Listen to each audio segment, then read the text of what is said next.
मेरी पत्नी रोज मेरे लिए बहुत टेस्टी और नए नए खाने बनाती थी। रात को जब मैं ऑफिस से आता तो मेरी पत्नी खाने की टेबल पर नया सूट पहने मेरा इंतजार कर रही होती। मेरी पत्नी इतनी खूबसूरत थी कि उसे देखते ही मेरे दिन भर की सारी थकान उतर जाती। मैं जल्दी से फ्रेश होकर अपनी पत्नी के साथ बैठकर रात का खाना खाता। मगर मुझे हैरत तब होती जब मेरी पत्नी मेरे साथ तो बैठी रहती मगर खाना नहीं खाती। जब मैं उसे खाना खाने का कहता तो वो मुझसे कहती कि मैंने अपने लिए पिज्ज़ा ऑर्डर किया है, कुछ ही देर में डिलीवरी बॉय आकर दे जाएगा, मैं वही खाऊंगी। खाना खाने के बाद ही मुझे फौरन से नींद आ जाती।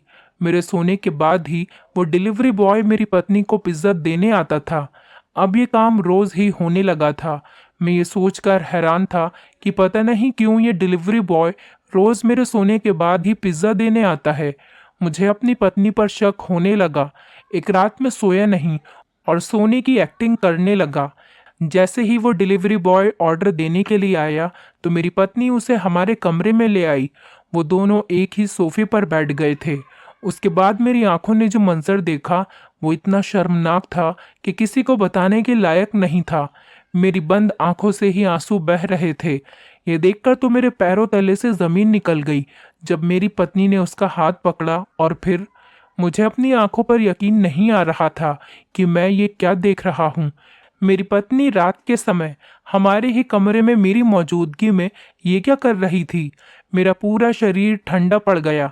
ऐसा लग रहा था जैसे किसी ने मेरे शरीर से जान निकाल दी हो। लेकिन मैं अभी चुपचाप उन्हें आंखें बंद करके देखता रहा और वहीं लेटा रहा। लेकिन कभी कभी आंखों का देखा और कानों का सुनना सच नहीं होता, बल्कि सच तो वो होता है जो आप कभी सोच भी नहीं सकते। मेरे साथ भी ऐसा ही कुछ हुआ। मैं नहीं जानता था कि मेरे पीठ पीछे मेरी पत्नी ये खेल कब से खेल रही है। मेरी पत्नी मुझे कब से धोखा दे रही है, लेकिन मैं अपनी पत्नी की आखिरी हद देखना चाहता था। मेरी पत्नी मुझे सोता हुआ समझकर मेरी मौजूदगी में किसी गैर लड़के के साथ बैठी हुई थी।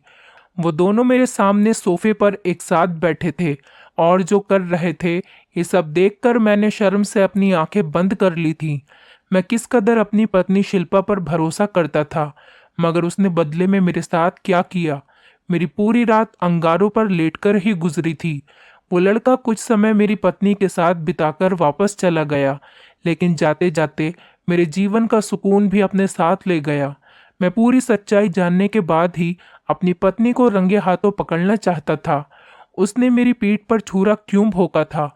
दुनिया वाले उसे बहुत अच्छा और शरीफ समझते थे, इसलिए उसे गलत साबित करने के लिए मेरे पास किसी सबूत का होना जरूरी था। उस समय मैंने उसे एहसास नहीं होने दिया कि मैं उसकी सच्चाई जान चुका हूँ। इसलिए मैंने उसके सामने सोने की ही एक्टिंग की और रोजाना की तरह सुबह में ही उठा। लेकिन आज की सुबह मेरे लिए बहुत अलग थी, क्योंकि अब कुछ भी मेरी जिंदगी में पहले जैसा नहीं रहा था। मेरी जान से प्यारी पत्नी शिल्पा, जिसका चेहरा देखकर मेरी सुबह खुशगवार हो जाती थी, आज उसे देखकर मुझे घिनसी आ रही थी। आज जब वो मेरे करीब आई, मैंने उसे खुद से दूर कर दिया। मैं नहाने के लिए बाथरूम में चला गया। कल रात मुझ पर जो कयामत टूटी थी, उसकी वजह से अब हमारा रिश्ता पहले जैसा कभी भी नहीं हो सकता था। मैं नहाकर जब बाहर निकला तो शिल्पा मेरे इंतजार में बैठी थी। मुझे देखकर कहने लगी कि आज ऑफिस से जल्दी आ जाइएगा, हम घूमने के लिए बाहर चलेंगे। लेकिन आज मैंने उससे साफ साफ कह दिया कि मेरा कहीं जाने का कोई इरादा नहीं है। मेरा दिल तो चाह रहा था कि मैं उससे पूछूं आखिर उसने मेरे साथ इतना बड़ा धोखा क्यों किया, लेकिन मैं जल्दबाजी में कोई भी ऐसा काम नहीं करना चाहता था जिससे कुछ गलत हो जाए। इसीलिए मैंने उसके चेहरे की तरफ नहीं देखा, क्योंकि आज वो मुझे बहुत बुरी लग रही थी। मेरा बदला हुआ रूप देखकर उसे कुछ समझ नहीं आया, क्योंकि कल रात तक हम दोनों के बीच में सब कुछ ठीक ठाक था। इसलिए वो जान न सकी कि मेरा बर्ताव अचानक क्यों बदल गया। वो ये बात नहीं जानती थी कि कल रात को मैं सोया नहीं था, बल्कि जाग रहा था। हम अक्सर ही बाहर घूमने जाया करते थे। जब भी वो कोई फरमाइश करती मैं फौरन पूरी कर देता था। लेकिन कल रात के बाद सब कुछ बदल गया था। मैंने उससे कहा कि मुझे देर हो रही है, ऑफिस के लिए निकलना है। मैं बहुत ही रूखे अंदाज में उससे बाय कहकर घर से निकल गया। वरना आज से पहले मैं ऑफिस जाने से पहले उससे बहुत सारी बातें करता था, लेकिन आज मेरा दिल नहीं चाह रहा था। रात वाला नज़ारा अभी भी मेरी आंखों के सामने घूम रहा था और मैं सोच रहा था कि मेरी मोहब्बत में आखिर ऐसी कौन सी कमी रह गई थी जो शिल्पा इस हद तक गिर गई कि उसे हमारे रिश्ते का भी ख्याल नहीं रहा। मैं बहुत ही गुस्से में बहुत तेज गाड़ी चलाता हुआ ऑफिस पहुंचा। ऑफिस पहुंचने के बाद भी मेरे दिमाग से रात वाली बात निकल ही नहीं रही थी। मैंने अपने असिस्टेंट को कह दिया कि आज की सारी मीटिंग कैंसिल कर दो, मेरी तबीयत ठीक नहीं है। अब मैं यही सोच रहा था कि मुझे आगे क्या करना है, किस तरीके से सबके सामने सच लाना है, क्योंकि मेरी माँ मेरी पत्नी से बहुत मोहब्बत करती थी, इसीलिए वो मेरी इस बात पर कभी भी भरोसा नहीं करती। मैं अजीब उलझन में फंस गया था। मुझे किसी भी तरीके से अपनी माँ के सामने अपनी पत्नी के मुंह से सारा सच उगलवाना था। मेरी पत्नी शिल्पा मेरी माँ की पसंद से ही मेरे जीवन में आई थी। वो उनकी किसी दोस्त की बेटी थी और उन्हें जान से भी ज्यादा प्यारी थी। शादी के बाद तो मैं भी शिल्पा से मोहब्बत करने लगा था, लेकिन अब मुझे ये पता चला था कि मोहब्बत सिर्फ एक तरफा है। शिल्पा का मुझसे मोहब्बत करना, मेरा ख्याल रखना, मेरे आगे पीछे घूमना, वो सिर्फ एक धोखा था और फरेब था। अब जाकर मुझे ये बात समझ आ गई थी। मेरा नाम अमर है। जब मैं 25 साल का नौजवान था, तब एक दिन अचानक ही मेरी माँ मेरे कमरे में आई और कहने लगी, बेटा, अगर तुम मुझसे मोहब्बत करते हो तो बिना कोई सवाल किए मेरे एक फैसले पर अपना सर झुका देना। मैं अपनी माँ से बहुत ज़्यादा मोहब्बत करता था, क्योंकि मेरे पिता के देहांत के बाद मेरी माँ ने बहुत मेहनत से मुझे पाल पोस कर बड़ा किया था। मेरे लिए वो मेरे पिता भी थीं और मेरी माँ भी। मैं अपनी माँ के किसी भी फैसले के खिलाफ जाने का सोच भी नहीं सकता था। इसलिए मैंने अपनी माँ से कहा कि मुझे आपका हर फैसला मंजूर है। माँ कहने लगी कि उन्होंने मेरा रिश्ता तय कर दिया है और एक हफ्ते बाद ही मेरी शादी है। माँ की बात सुनकर मुझे धक्का लगा। मैं कुछ देर खामोश खड़ा रहा और सोचने लगा कि इतनी जल्दी माँ को लड़की कहाँ से मिल गई और उन्होंने मुझे बिना बताए ही मेरा रिश्ता तय कर दिया। मेरी और मेरी माँ की जिंदगी में एक दूसरे के अलावा और कोई नहीं था। लेकिन फिर माँ ने मुझे खुद ही बताया कि उनकी दोस्त की बेटी है, बहुत ही अच्छी लड़की है। आज तक मैंने अपनी माँ की किसी भी दोस्त के बारे में नहीं सुना था। आज अचानक ही माँ मुझे अपने बचपन की दोस्त की बातें बताने लगी। मेरे लिए ये सब कुछ बहुत अजीब था। माँ की ये दोस्त उनके पुराने समय की साथी थी। आज बहुत जमाने के बाद माँ की उससे मुलाकात हुई थी। मुझे एक बात समझ में नहीं आ रही थी कि इतने जमाने के बाद माँ को उनके दोस्त मिली और माँ ने उनकी बेटी से मेरा रिश्ता तय कर दिया। मैंने अपनी माँ से कहा कि शादी के लिए कुछ समय ले लेते हैं, लेकिन माँ ने मेरी बात नहीं सुनी। मुझ पर शादी के लिए इतना जोर दिया कि मैंने शिल्पा को बिना देखे ही शादी के लिए हाँ कर दी और फिर हमारी शादी हो गई। वो मेरी दुल्हन बनकर मेरे घर पर आ गई। शादी की रात जब मैंने उसे पहली बार देखा तो वो बहुत ज्यादा खूबसूरत भी नहीं थी। मुझे उसमें कोई भी ऐसी खास बात नहीं दिखाई दी कि माँ ने उसे इतनी जल्दी मेरे जीवन में शामिल कर दिया। माँ की दोस्त बहुत ज्यादा बीमार थी, इसलिए वो चाहती थी कि उसकी जिंदगी में ही उसकी बेटी की शादी हो जाए। माँ ने अपनी दोस्त की आखिरी ख्वाहिश पूरी करने के लिए मेरी और शिल्पा की शादी करवा दी, लेकिन शायद उनकी जल्दी की असल वजह कुछ और ही थी, जिस वजह से ही एक हफ्ते के अंदर अंदर ही उसकी माँ ने उसकी शादी मेरे साथ करवा तो दी थी। वो वजह मुझे अब समझ आ रही थी। मेरी पत्नी अगर मेरे घर में इतना कुछ कर सकती है तो अपनी माँ के घर में क्या कुछ नहीं करती होगी। वहां तो वैसे भी वो अकेली थी। शिल्पा के घर में सिर्फ उसकी बीमार माँ ही थी, वो भी मेरी तरह इकलौती थी। शिल्पा की माँ ने बताया कि उसके पिता का देहांत उस समय हुआ था जब वो 5 साल की थी। मैंने शिल्पा के साथ बहुत मोहब्बत और ईमानदारी से अपने रिश्ते की शुरुआत की थी। वो हमेशा मेरी माँ का बहुत ख्याल रखती थी। उसने हमारे घर आते ही हमारे पूरे घर की जिम्मेदारी संभाली थी। उसने आने के बाद मेरी माँ को जो बेटी की कमी महसूस होती थी वो पूरी हो गई थी। शिल्पा ने मेरी माँ का दिल ऐसे जीत लिया था कि वो दिन रात सिर्फ उसी की तारीफों के गुण गाती रहती। मुझे भी ये देखकर बहुत खुशी होती कि मेरी पत्नी ने बहुत अच्छे तरीके से हमारी जिंदगी में अपनी जगह बना ली है। लेकिन अब यही बात मुझे परेशान कर रही थी क्योंकि मैं चाहकर भी अपनी माँ के सामने उसकी बुराई नहीं कर सकता था, जबकि वो मेरे साथ गलत कर रही थी। अगर मैं अपनी माँ से कहता कि मैंने उनकी बहू को आधी रात को किस हालत में देखा है, तो शायद वो मेरे मुंह पर ही एक थप्पड़ मार देती। मेरा दिल बहुत जल रहा था। वो समय मुझे अभी भी याद था जब वो मेरे सामने किसी गैर मर्द के साथ सोफे पर बैठी थी। अब मुझे समझ में आ रहा था कि वो अपने मायके क्यों नहीं जाना चाहती थी। शादी के बाद से ही शिल्पा बहुत कम और बहुत मुश्किल से ही अपने घर जाती थी। उसकी माँ बार बार फोन करके मुझसे कहती कि उन्हें अपनी बेटी की याद आ रही है, उसे मुझसे मिलाने के लिए ले आओ। लेकिन मैं जब भी शिल्पा से कहता कि अपनी माँ से मिलने चलो, तो वो हमेशा मना कर देती।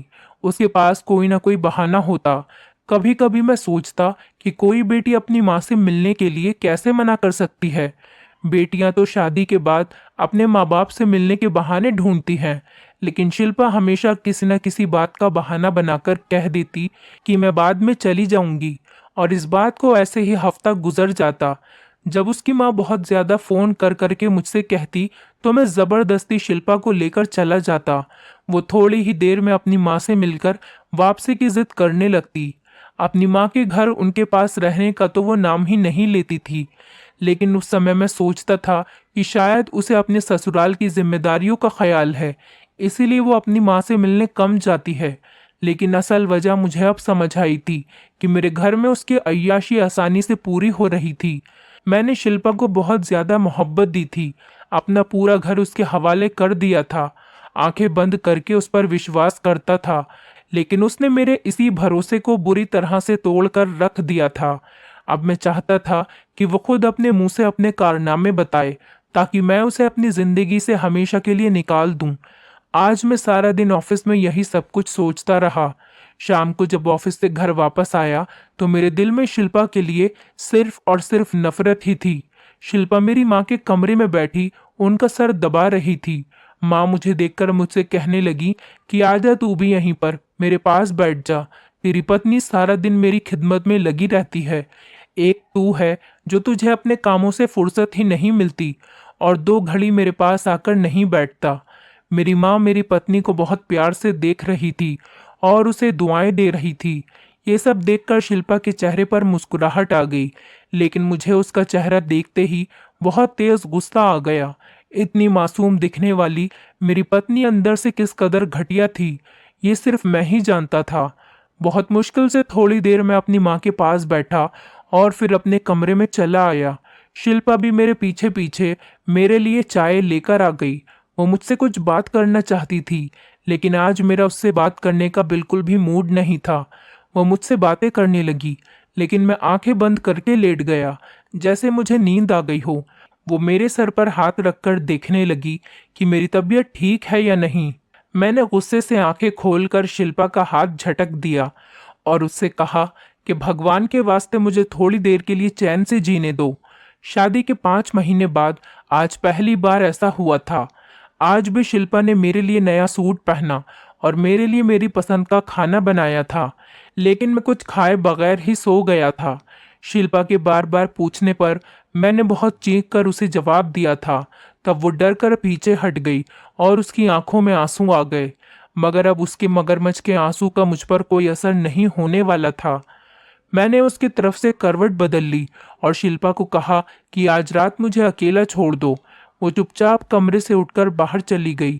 मैं रात तक इसी तरह अपने कमरे में लेटा रहा और रात का खाना भी नहीं खाया। मैं देखना चाहता था कि आज रात भी वो लड़का हमारे कमरे में आएगा या नहीं।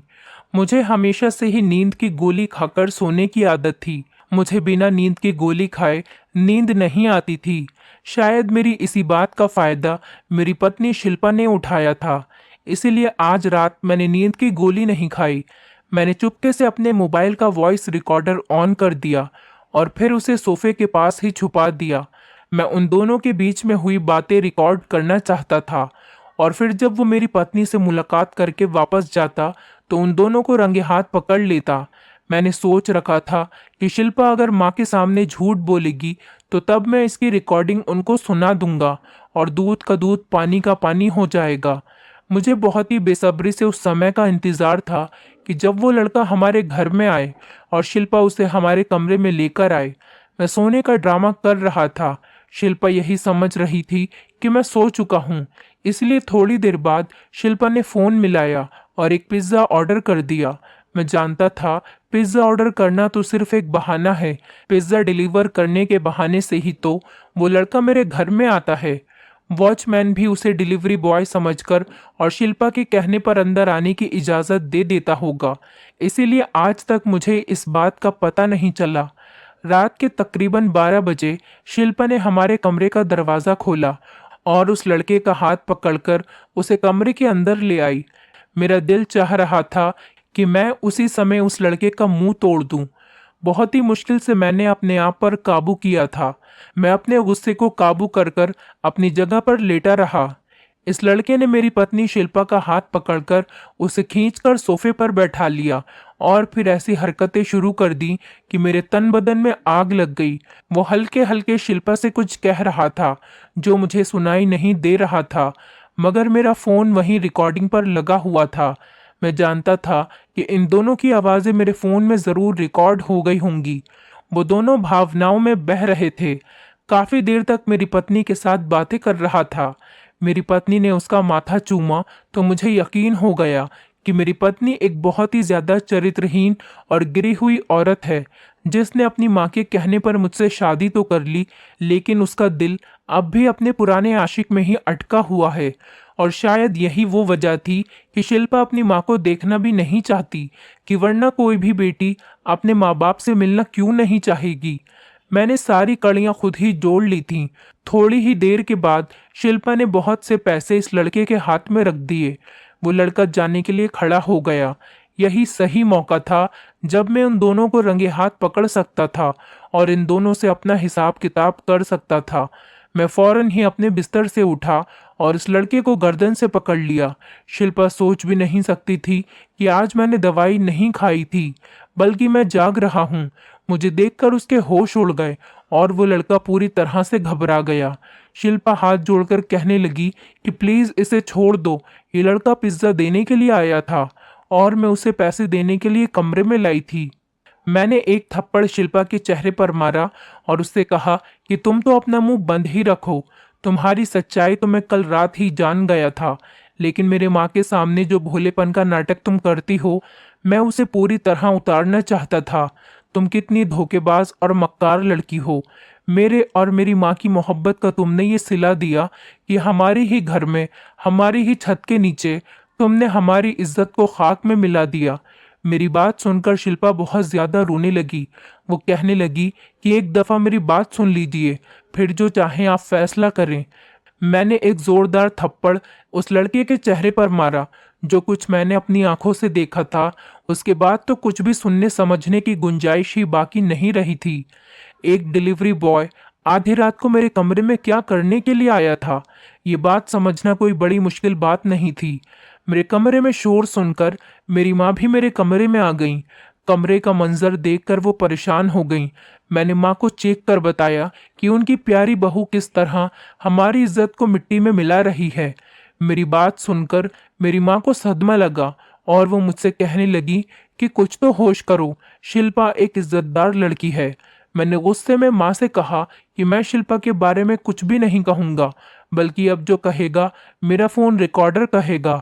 मैंने सोफे में जो फ़ोन छुपाया था उसे निकाला और उसका रिकॉर्डर ऑन कर दिया, और जो बातें दोनों के बीच में हुई थी वो सुनकर तो मेरे पैरों तले से ज़मीन निकल गई।